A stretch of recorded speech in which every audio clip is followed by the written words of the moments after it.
Hello. Good afternoon, everybody.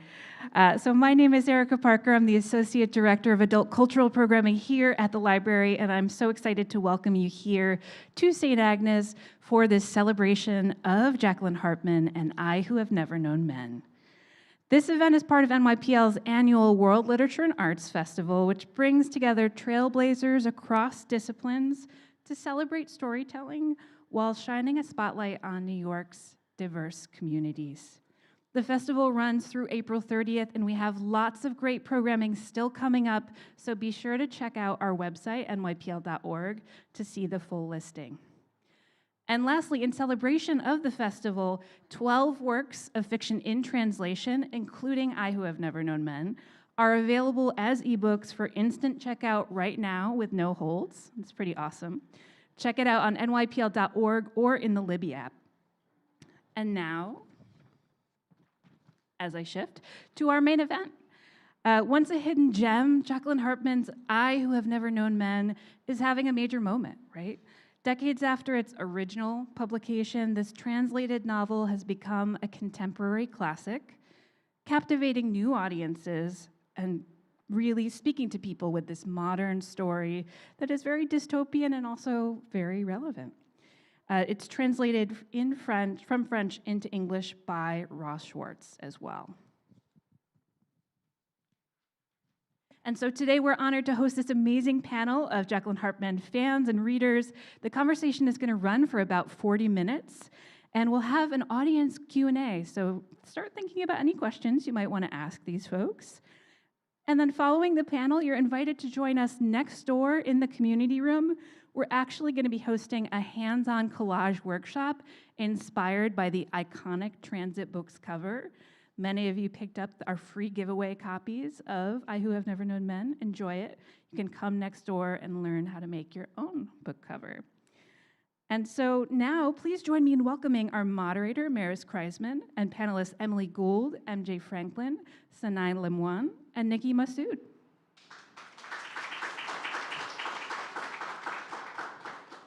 Hey, so before I get started with this wonderful crew, by a show of hands, who has already read the book? Okay, good. Because I was gonna say, like, there's gonna be some spoilers. Like, I don't know how to talk about this book without some spoilers. So let's just get right into it, yeah? Ask the question the other way around. Who did not read it? Okay, yeah. Because we thought something else was going to take place. I am sorry, but this will be delightful, I promise. I'm very happy. Okay, good.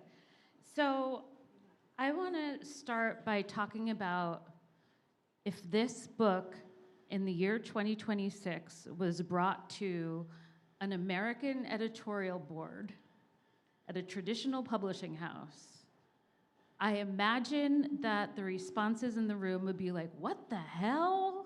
What is this? This is bleak. This is, it doesn't follow any formula in a bad way. Why is this book so popular if it has none of the things that you would think that publishers would be looking for? But isn't that so exciting too? Incredibly exciting. You know that phrase is like, finally some fresh food, like something so different.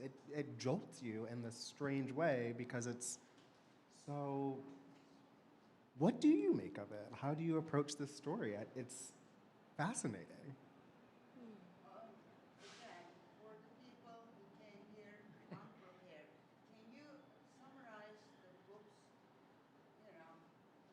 Okay, so the first part of the book takes place in a cage underground. There are 40 women locked in there. Doesn't it sound fun? And then about a quarter way through the book, something happens. Some emergency happens. The guards who are watching them go away. The male guards, that's important. The male guards. And these women are left on their own to to figure out where they are and why they're there and where they can go. I think. Should we mention the protagonist that we're with is this young woman who is much younger than all of the other 39 women, and she doesn't know why she's there. None of the other women know why she is different from everybody else or why they took someone so young. And so she is already left outside of this entire group, and so she's trying to figure out her place in this bunker, but also with these women, and it's just like this open mystery. It's already strange, and then there's this other enigma. Yes, yes. So the. Sorry. I just wanted to mention that she has no memory of a time before she was in the bunker. Exactly, which is the title, I Who Have Never Known Men. The others do remember. So the others are older, and they're probably the age of her mother. They remember a time of normalcy. They knew men. They were married, some of them. This girl, it's her point of view throughout the book, has never been socialized normally, has never seen the sort of, so she keeps discovering these things and being exposed to these things that we understand as normal, but that are completely alien to her. Like the bonds of friends and family, written language. I mean, canned food, like just all these sort of elements of civilization that she has never experienced because she was raised in captivity.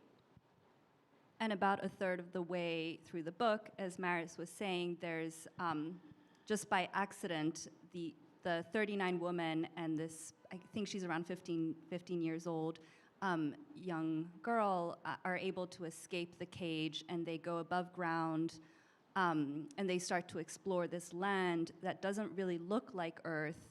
Maybe it is, we don't know. It's very mysterious, very barren, and they start to wander this land and see if they can meet anyone else or discover a village. They do have food, which is interesting. Conveniently, there are other bunkers that they discover, but everyone who they discover in the bunkers is dead. But they do have stores of frozen and canned food in the bunkers, like a lot, enough to last for years. Your reaction was like, oh, Yes. is part of the enjoyment of this book. You're stepping out into this barren land, and you're just like, oh, What is this? going on here? Oh, there are other people? Oh, what is the world? But what's so interesting about the novel, too, is that from the beginning, you actually do know a lot of what will happen. When you meet the narrator, she's much older. She's on her deathbed. She's in her 60s. We know she's very ill. This is in the first 2 pages. We know that she hasn't met anyone else, and that everyone around her has Okay, died. I'm gonna Yeah. let's start discussing it. Yeah. Too many spoilers. Why do you think it opens that way? Is that a strong way to open? Like, I think about every thriller I've read recently where they have that little section at the beginning. It's like, this is going to happen, and then you're back to the beginning. What do you think? I think it makes so many moments more poignant for me, at least.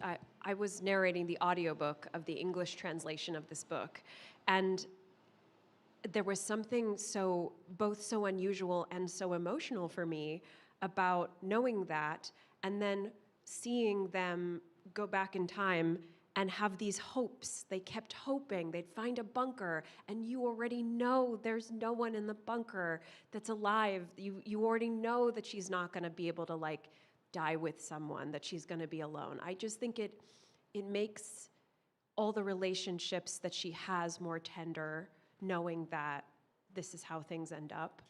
And also, there's something so interesting about how self-sufficient she is, and how, like, whole she is in herself, how comfortable she is being alone. I think there's something so powerful about that. I had this strange reaction. I feel like it makes me a bad reader, but it's almost like I didn't register the first few pages the first time I read the novel. And so even though I read them carefully, I'm a slow reader, it's like they didn't really quite gel in my mind. And so as I was discovering their story, there was a part of me, even though I had that knowledge, that was hoping, like the women, or on this journey of discovery, to see what would happen. And then once I had finished the novel, I went back to the opening and reread it, and then started rereading the book, and the first pages felt completely different. I mean, they're so, when you reread them, they're so moving, and she talks about love and whether realizing that she is human, or what it means to be human for her. But it was a very, yes. She actually doesn't, yeah. I think you know enough, though. She's a female, so her sexuality It's- appears. But this is such an interesting thing about the book, too, is one of the things that she doesn't know is she doesn't know about her body. Because she hasn't been socialized, because she hasn't been educated or allowed to be a person in this bunker, she is discovering her body anew, and she doesn't know what, like, puberty is, So, right? so let me do some framing of questions then. If we're talking nature versus nurture, what are the inherent human qualities, I guess, according to this book? Curiosity, definitely curiosity.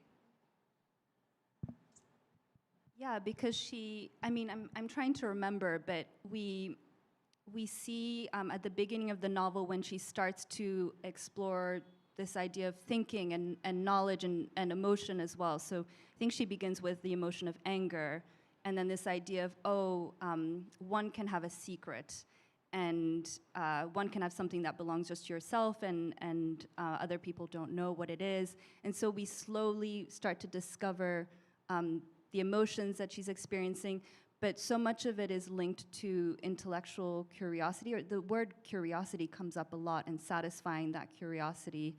And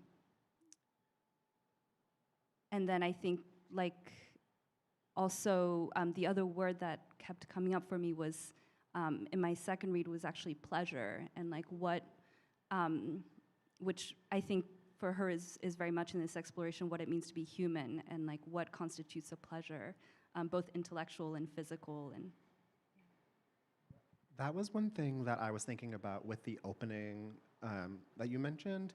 Can I read the opening line? Because Please. I love a reading. The opening is, "Since I barely venture outside these days, I spend a lot of time in one of the armchairs rereading the books. I only recently started taking an interest in the prefaces." I love this for two reasons. One, it's like an opening about prefaces. I love getting meta and cheeky like that. But then also there is that pleasure component. She's sitting, she's reading. There's a sense of leisure to it and curiosity and revisiting. And all of these textures are so different than the barrenness of the book itself. And so I completely agree that there's that pleasure component that I forgot about in the opening too. The other word I was going to say that I really loved about this narrator is that she has a sense of drive. So she's very driven internally. She's not animated by a lot outside, but like she's rebellious and she's curious. But there's this strong internal core to her and drive. I wanted to answer your first question, Maris, and then I'll backtrack because I think it connects to the second question about what is inherent to being a human. The framing of the book, the way that it starts, makes it so that you're not reading to find out what happens. You're not reading the possibility that our narrator will connect with some other human, or male or female or other, is taken away from you within the first 2 pages of the book. So that means that from that point on, you are not reading with a sense of hope. There's no hope in this book. And the question that I think the book raises is how do you live How do you survive without hope? And for me, I thought the answer was by trying to make meaning, that the human drive to create meaning was one of the things that animated the narrator. And it's the same thing that you were saying about curiosity, too. It's needing to,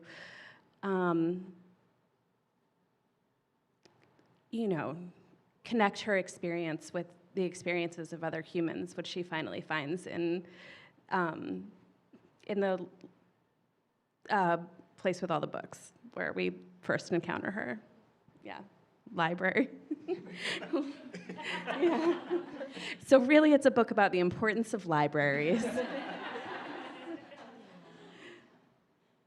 So I thought, even though we know where she ends up, I feel like I've been taught in almost any book I've ever read that I'm supposed to look at the clues, and then I'm supposed to notice the patterns so that I can figure out what the heck is going on. And this book just doesn't give you the satisfaction. How does that make you feel as a reader? What's that experience like, and what does it do to your understanding of the book? Well, it was funny because before I read this book, I watched my 14-year-old nephew read it, and he's very science-minded. His favorite subject is math, and he read it in under 24 hours, like completely gripped. And I asked him after I had read it, like, what did you think of it? And he said he loved it.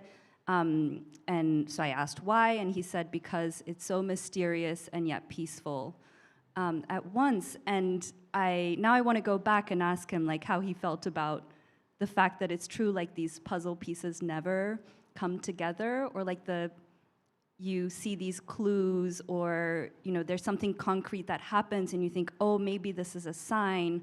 Like she comes across a bus that is full of men who have died, and they have these bags and each one of them has the same book, and you think, oh, maybe this is a clue, but it doesn't lead anywhere, or not where you think it'll go. But I don't know, I'm curious to know how you all felt, like whether that felt frustrating or not.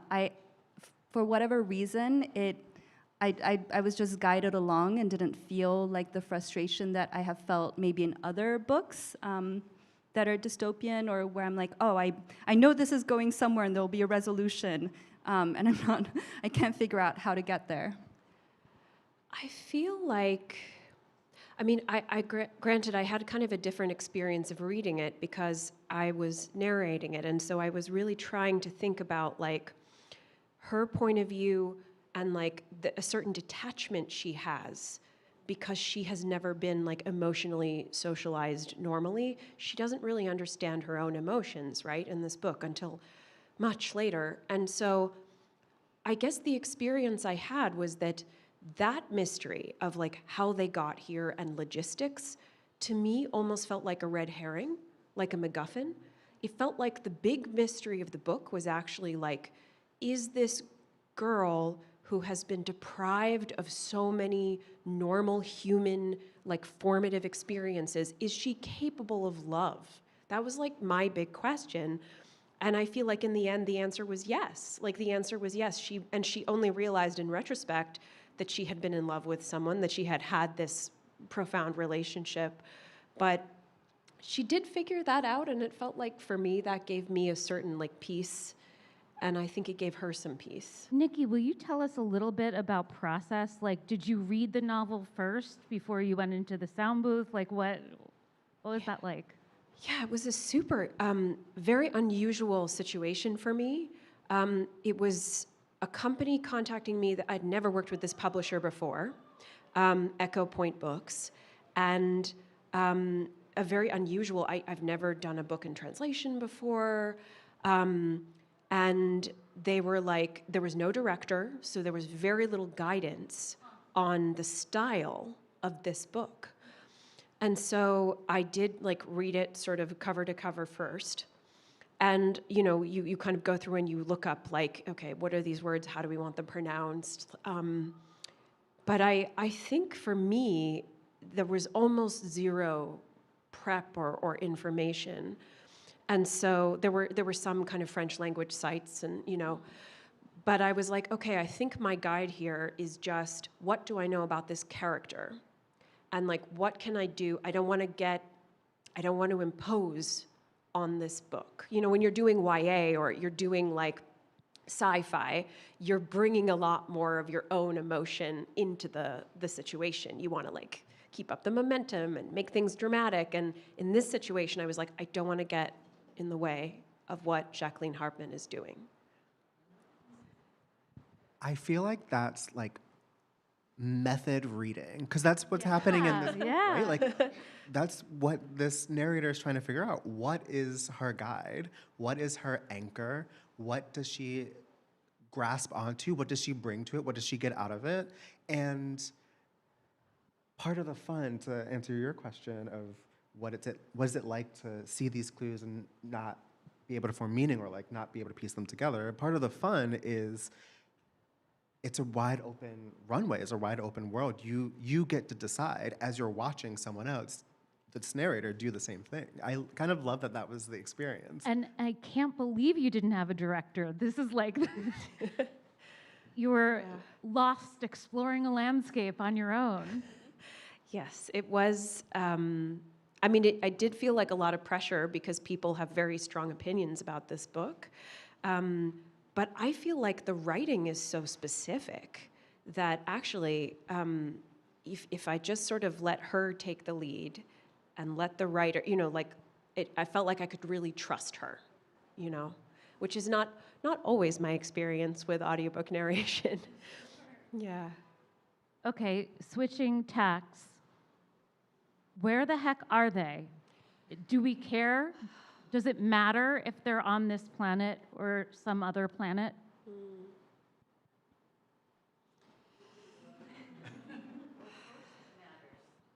I'm going to go with no, lady in the front row, just to be a devil's advocate.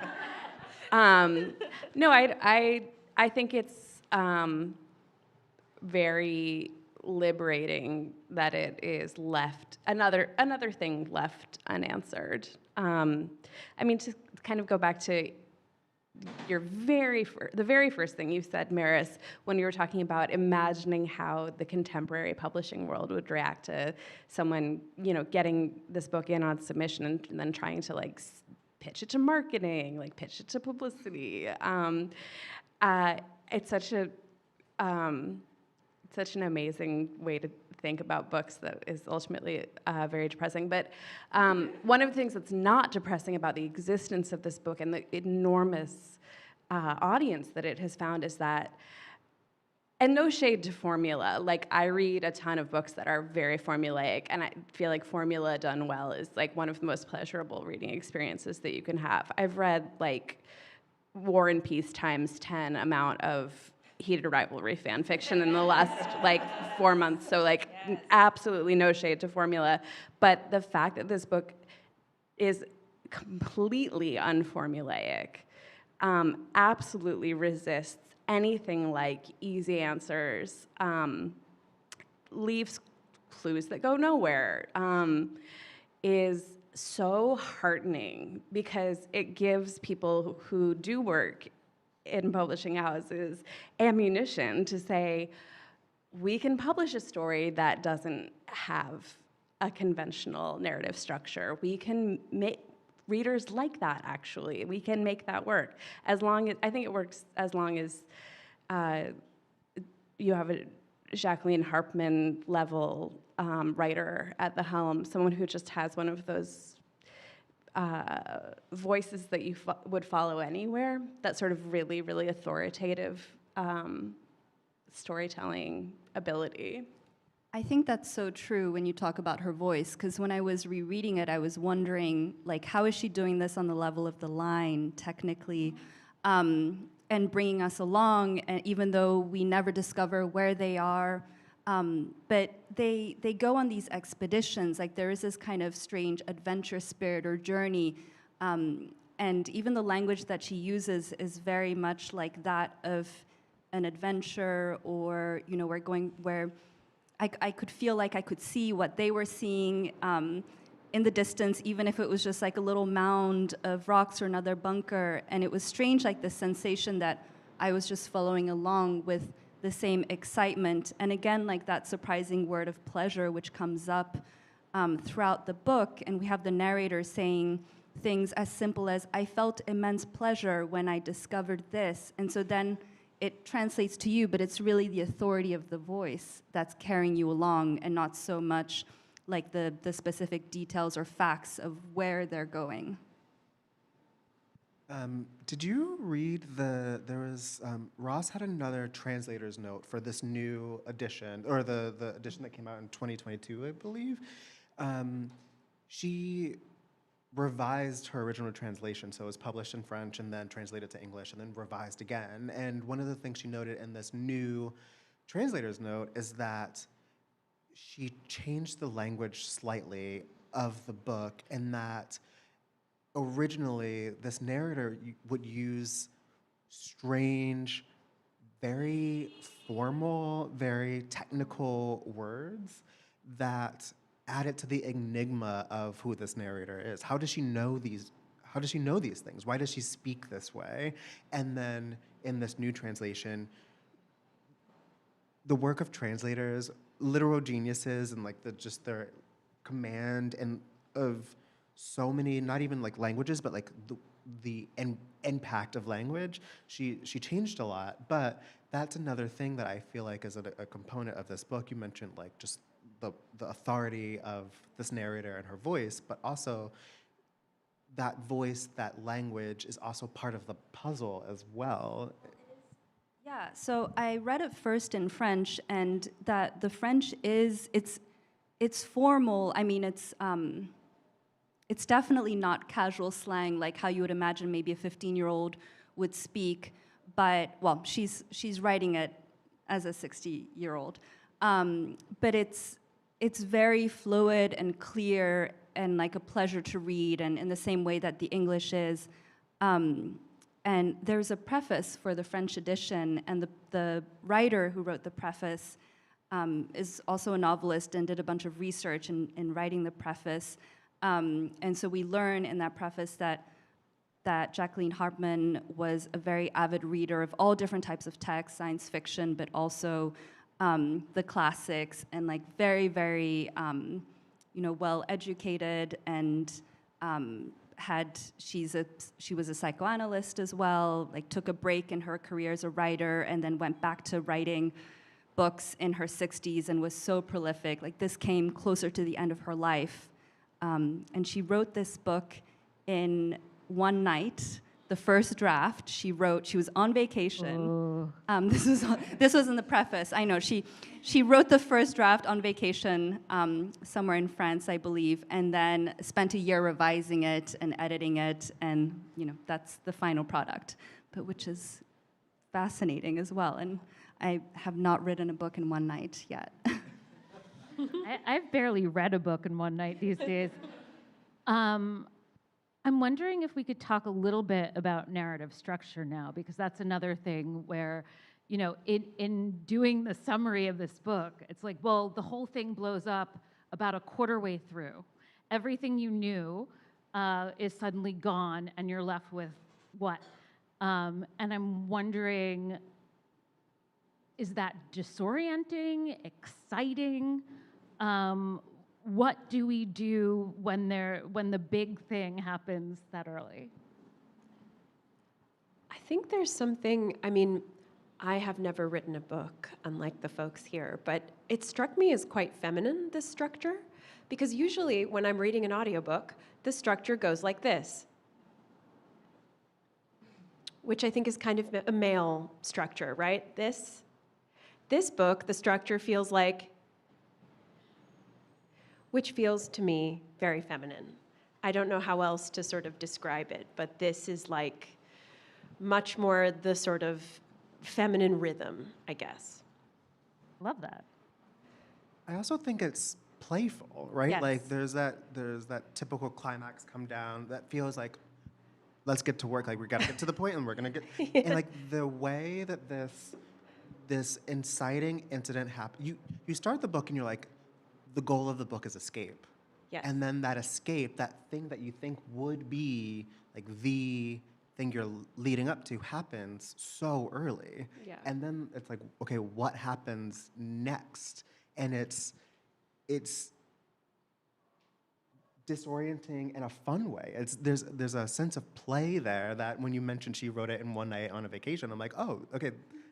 You can kind of feel on the page her saying, what if I took this like culminating event and I just bumped it straight to the beginning, and then what happens next? And I feel like how you were describing it, that happens several times. And it just, when you said the word playful, it made me think about the humor in the book, which I felt like is present even from the first page. And then there's this wonderful moment near the end where the last woman dies and she's left alone. And maybe as a reader, you've been wondering, like, how is she going to feel in that moment? And maybe there will be like this terrible sense of loneliness. But she feels so free because at last she can go off and explore, and she's not slowed down by anyone. And it's such a like surprising moment. And the novel has those throughout where it's you think it'll be something and then it's something else because you can't anticipate how she will feel about the event that has happened. Okay, I am not an expert on this, but this book had its big renaissance in large part because of book talk, TikTok. And I'm wondering what you think about this particular book made it so shareable. I would be super curious to hear what the audience thinks about this.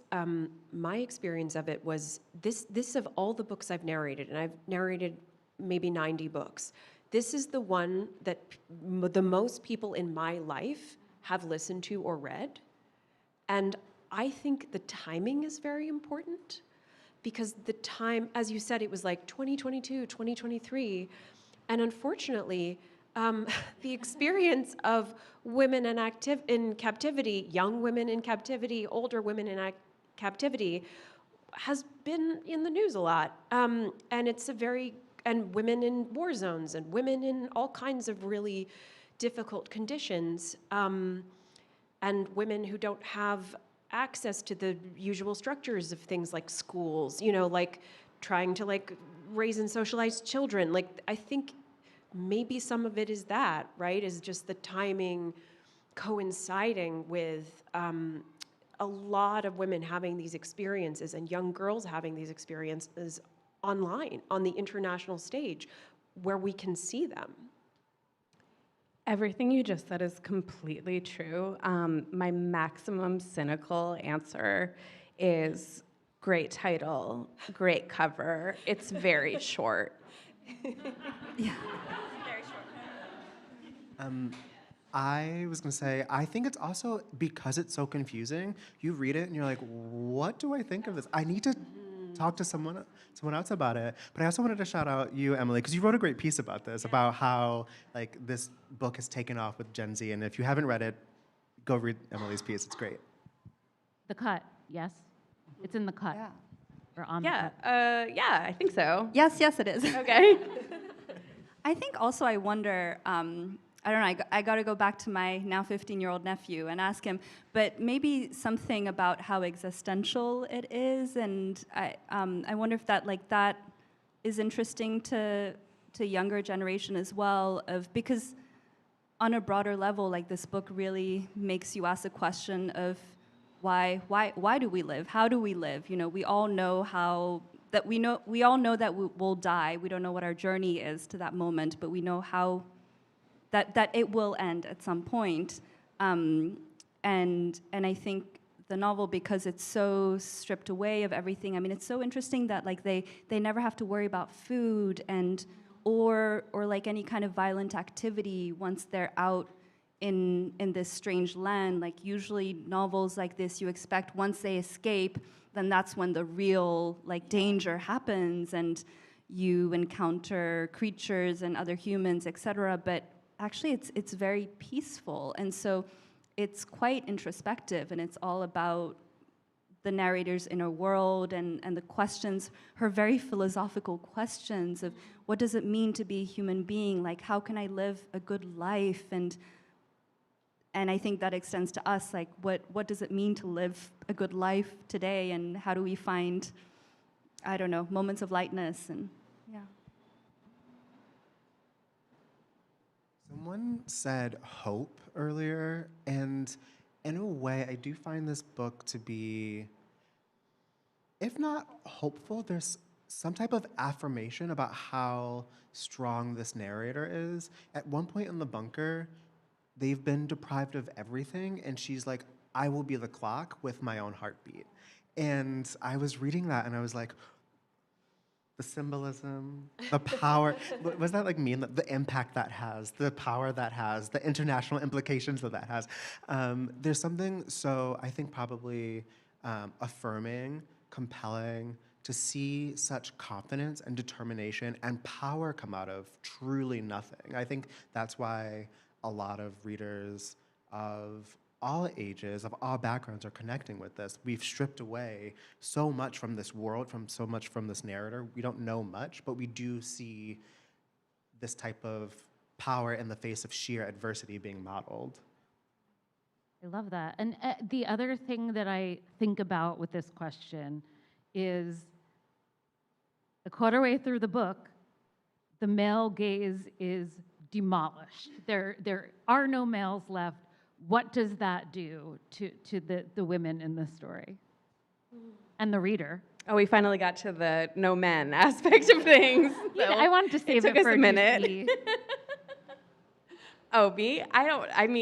I think in the piece that I wrote about this book's sort of amazing underdog success story, going from this nonprofit tiny publisher that expected it to sell maybe 300 copies, and now they're selling thousands of copies a week, and it's, front and center in, not even just indie bookstores, like regular books, Barnes & Noble. And they've had to come up with a whole new infrastructure to get enough copies actually literally printed. It's so crazy for them, but a good problem to have. I do think that there is something in this dystopia that is utopian. Sorry, men. But it forecloses a lot of narrative possibility to not have men. I was kind of thinking about this book when I saw, did anyone see The Testament of Anne Lee? Yeah.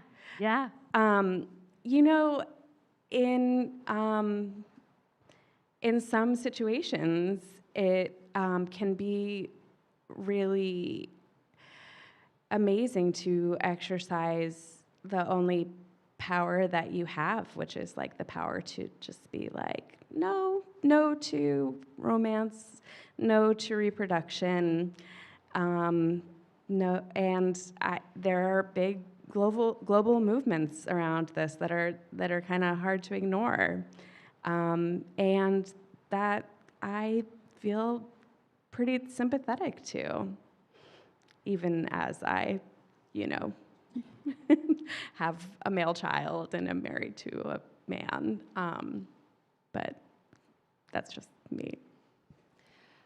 I think it's so interesting that the narrator of the book, having never, as far as she remembers, met any men, having never gotten to know any men, and I think there's something double in terms of the title in French, right? Because it's connu, jamais connu, which is like you've never had sex with men and you've never known men, like that's both of those things.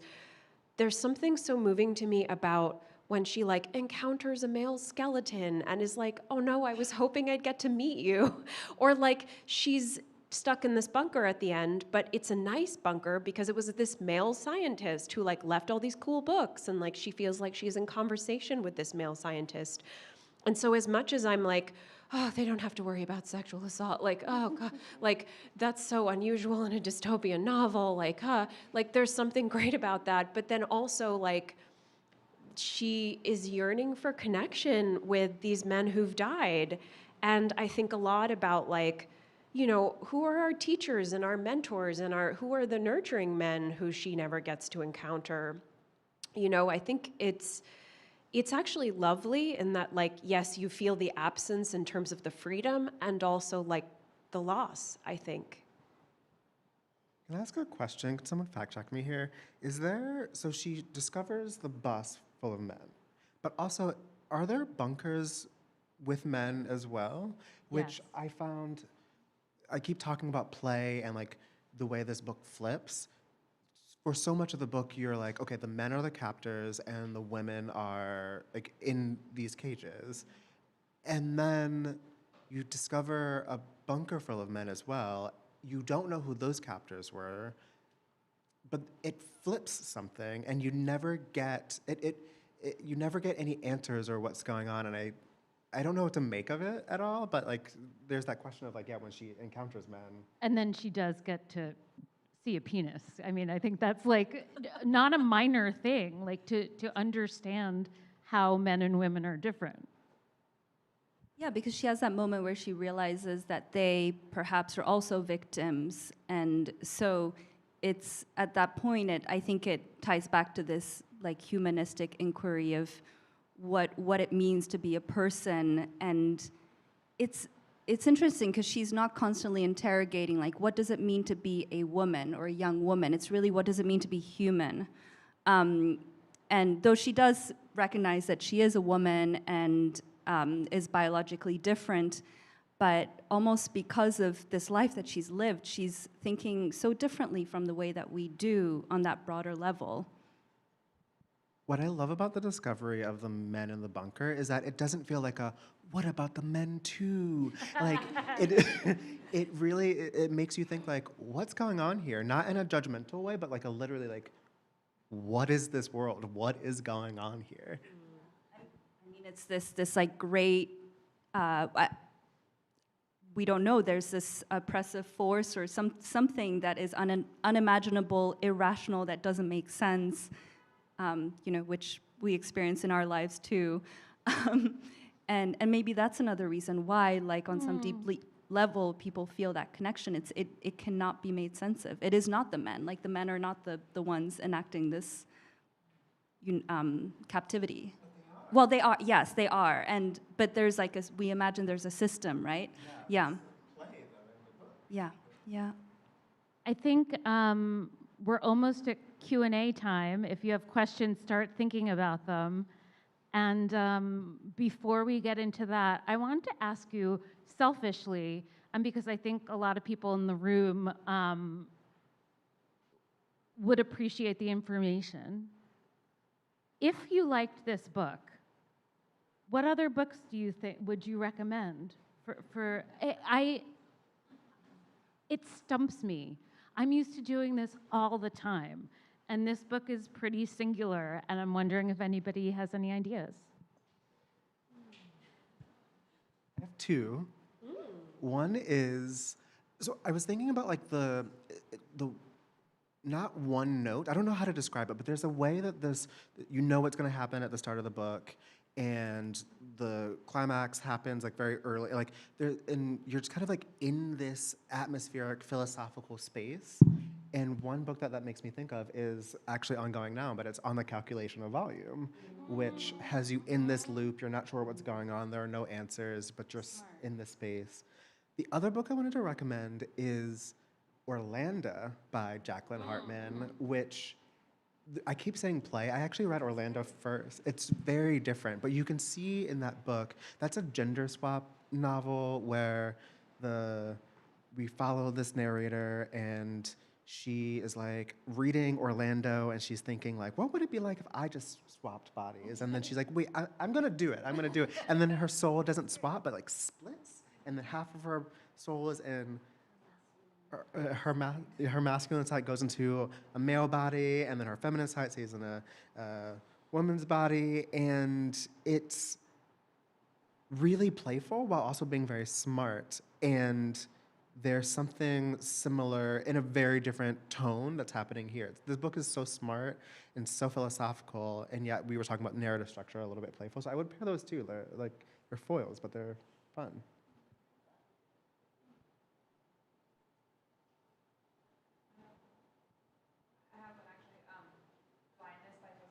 Oh, yeah. It has that same very dystopian. It's like you don't really know what happened. If you become blind from captivity, and like one. It's called Blindness by Jose Saramago. Is a Portuguese author. It gives me similar energy of you don't know what's going on. People are in captivity. Someone can help. Like there's an escape, and it's also punctuated very bizarrely and kind of has that weirdness to the written narrative. What's the weird punctuation? There's not really punctuation. So Yeah, give it a read. I really just kept thinking of Kafka when I was reading this, which I haven't read since college, I admit, but the short stories, and I don't know, there was something that, in terms of the tone and this kind of absurd world that you're in, and also this element of work, like there's a lot of work. I know it's not, she doesn't literally have a job, but we see her going through a lot of, doing a lot of physical activities, and like we really get the breakdown of that and the repetition of it, which I love personally, and it reminded me of his shorter pieces. I was thinking about the short stories of Ludmila Petrushevskaya. I don't know if anyone has read There Once Was a Woman Who Tried to Kill Her Neighbor's Baby.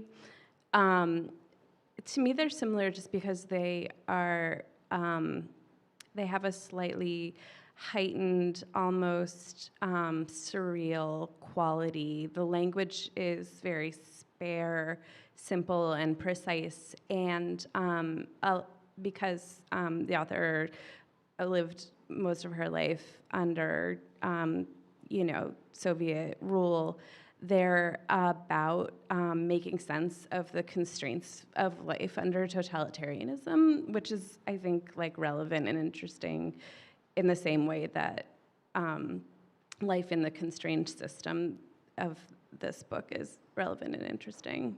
Also, like, funny and cool.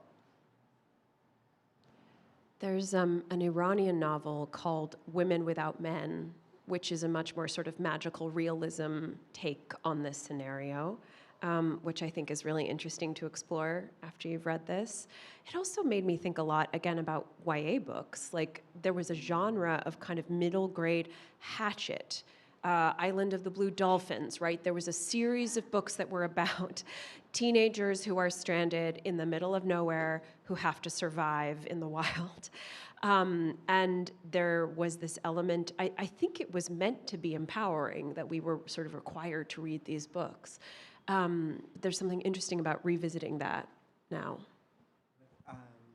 I haven't thought about The Hatchet in so long, and I read it in Baltimore City, and I remember thinking, this could happen to me, like in the woods. I don't know why.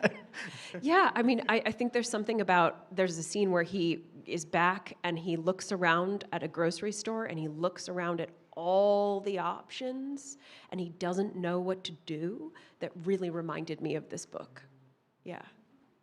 I will throw in one last one, which is A Separation by Katie Kitamura. It is not the same tone at all, but if you want another book where the narrative structure is more feminine, then I highly recommend it. And now, questions. You're gonna, I have a question. Suppose the title was I Who Have Never Known Women. Reverse man to women. Suppose this book's title was not Never Known Man, but Never Known Women. What kind of book would that be? That's a subreddit. You run away. You stay away from that. Lord of the Flies. Yeah, I mean, that's kind of like 90% of books, so. Robinson Crusoe. Yeah. Yeah.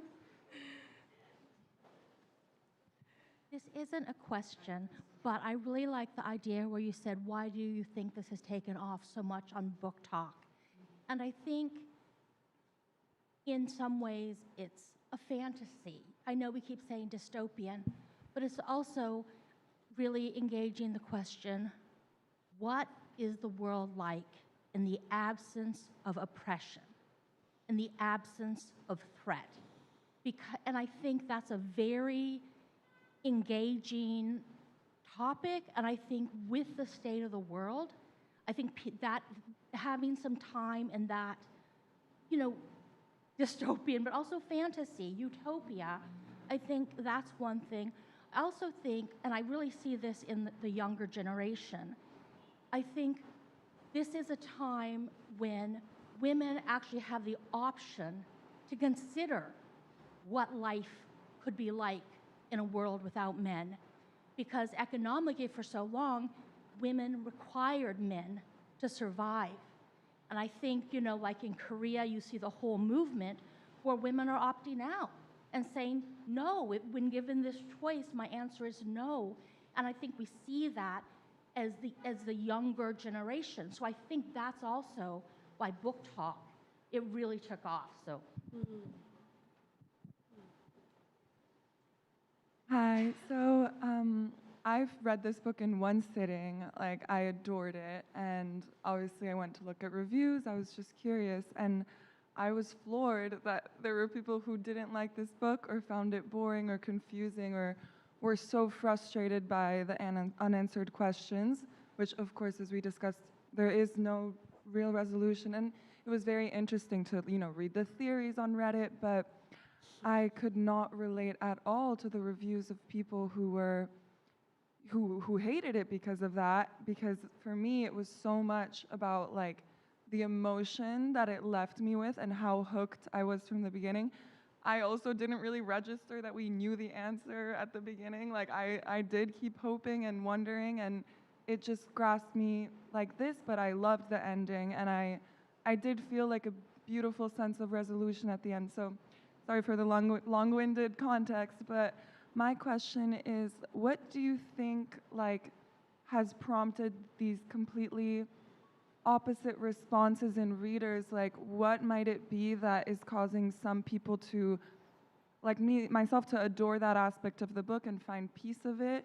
And what might be the reason that someone else hates that you never find out what happened? And yeah. I'm gonna not use a mic and try to answer because I think. Oh yeah, okay. I thank you, team. I think that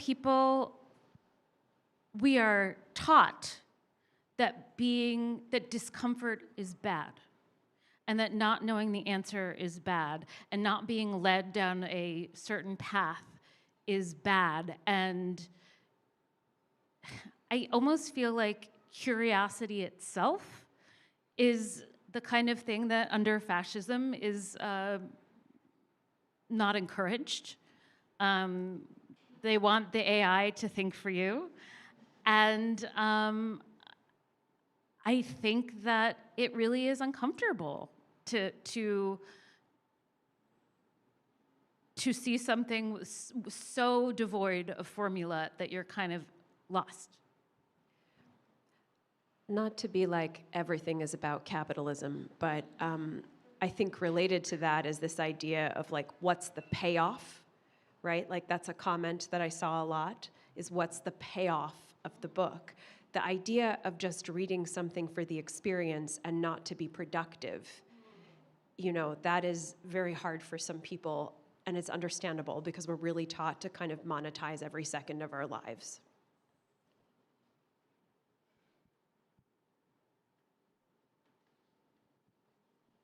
Occasionally when you read his sci-fi that was written 30 years ago, it can feel dated, and you see that glimmer of wow, this was clearly old. it doesn't come across that way at all in this, and I'm curious what your thoughts are on how Harpman was able to create something that feels very evergreen. My theory is that it's because she's taken everything away. Like there are no time markers because there are barely markers of anything, and so it feels timeless because in a way we're talking about like, is this even on planet Earth? But also like, what time is this? That's my theory. Like she's playing with absence in a way that makes the book challenging, but also timeless and evergreen. Yeah, I mean, there's almost no mention of technology. Even at some point, they talk about helicopters, but we don't know what country they've come from. I feel like there's kind of a wink at a microwave at the end where she says, "I discovered an oven that heated food in a few minutes," but like that was the most that we got. And I don't know, it works so beautifully in terms of feeling timeless. It's true. It's also smart, if you want to write a timeless novel, to not reach into the future and invent technologies, I think, which is why a lot of sci-fi from the 70s, or even literary fiction from the 90s, feels dated. Because whenever people are imagining a future dystopia, the present just catches up to it and then surpasses it. So it's just like safer to not speculate, I guess, in your speculative fiction or your regular old fiction. My very dark answer is that there are no gender relations. I feel like a lot of what feels dated in like, a book about Mars from 1968 is like, how does he relate to the alien princess or whatever? You know what I mean? Like, you're like, okay, we just don't have any of those interactions.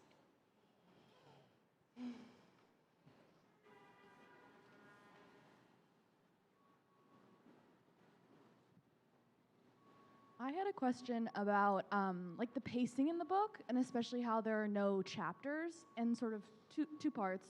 Do you think adding a chapter break, or even not necessarily like a lot of chapters, but maybe a breaks here and there as the novel is placed, would it change the book for like the reader's experience? And then also as the audiobook narrator, like how did you approach that, and had you narrated a book like this before? I have never, ever narrated a book like this before or since. I would love to, but I haven't.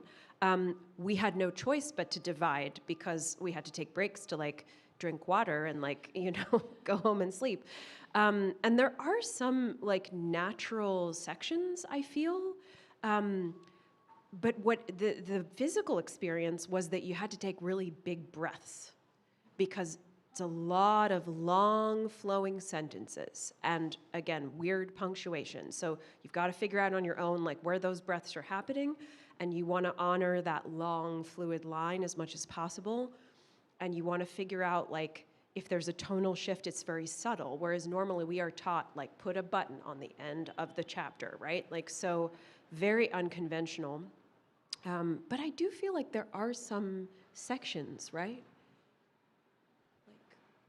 I think so. I just checked my books. I was like, oh my gosh, there aren't breaks. I don't think I had realized that because you're with this narrator's memories, but then also her internal engine. And she, as a narrator, has these moments of learning and realization and catharsis and then like come down. And I'm just marveling anew that like, I don't think I realized that.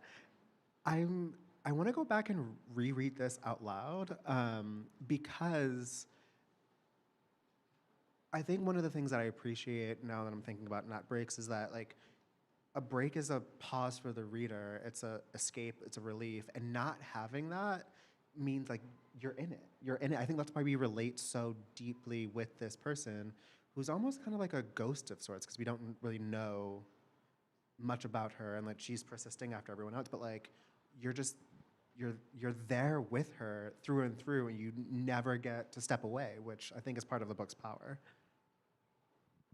I mean, it seems like a lot of people, myself included, read it quite quickly or over a short period of time, so I'm sure that contributed. But I also hadn't noticed until, not just now, but I think it was a few days ago, that there aren't any chapters. But again, like the voice is so smart, the way that she paces it. But we've been talking about a quarter of the way in, they escape. But I went to the page, and she says, "But this didn't last long because suddenly there was a major event. I must describe the event in precise detail." And there are a lot of moments like that in the book where she will announce, like, okay, this is a moment where you're paying attention. It's so smart. Like, as a writer reading that, it's such a great teaching moment of, oh, you can guide your reader along. Like something as simple as announcing, this is a moment where we're slowing down and like time is expanding. The way that time moves is really interesting. She'll say, 2 years went by, and I was just traveling around on foot, and then we slow down and a death happens, or, it's really like every little detail of that scene. We have time for one final question. Thank you so much, everyone.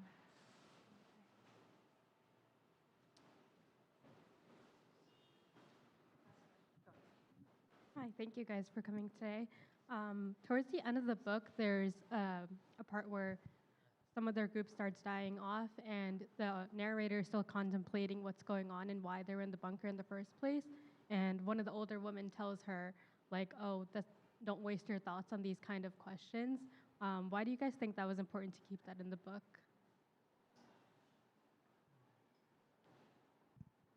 Will you repeat the final part of your question?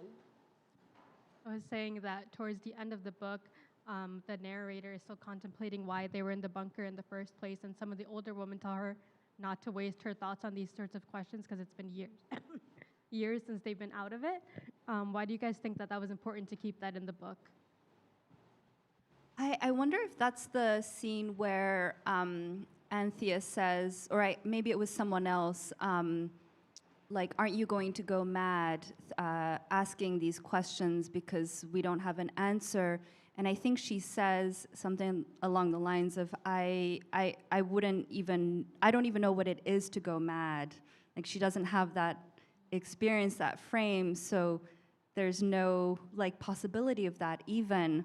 And for her, we talked about intellectual curiosity, and Emily had spoken about finding meaning, and I think it's like, to her, there is meaning to continuing to go on these expeditions and discovering. It's really just like the journey of discovery. I think that's the word she uses. For me, it was part of the big question of the book. Someone mentioned fantasy earlier, and I feel like a lot of fantasies are these journeys of like underprepared, reluctant hero stepping boldly into the dark. And that's what's happening here in a way. And the question is, how do you do that? And some people look full steam ahead, right? And then other people cling to what they have, what they know, whether that's something like their past, like the older woman in this group, or like the bunker, the life in the bunker, these questions that animated them before. And I feel like that question of why are you holding on to that question is kind of at the heart of the book. Like, how do you step forward? What are you holding on to, and why? And how does that drive you? I think, if I'm remembering right, in that break where she wasn't writing, Jacqueline Harpman was working as a psychiatrist, right? And I'm just thinking about the way a psychiatrist talks to someone who's been through trauma, right? Like, there is this thing of like, you keep examining, and she, was she a Holocaust survivor? She had family members for sure who were. So like, this thing of like, you can ask why forever and ever and ever. Is that the best way to move forward? Like, is that a good way to be with yourself, Thank you. That was our final question. I'm so sorry. That was our final question. I'm going to pass the mic back over. Oh, no, that's okay. Thank you, everyone. Thank you, everyone on our panel.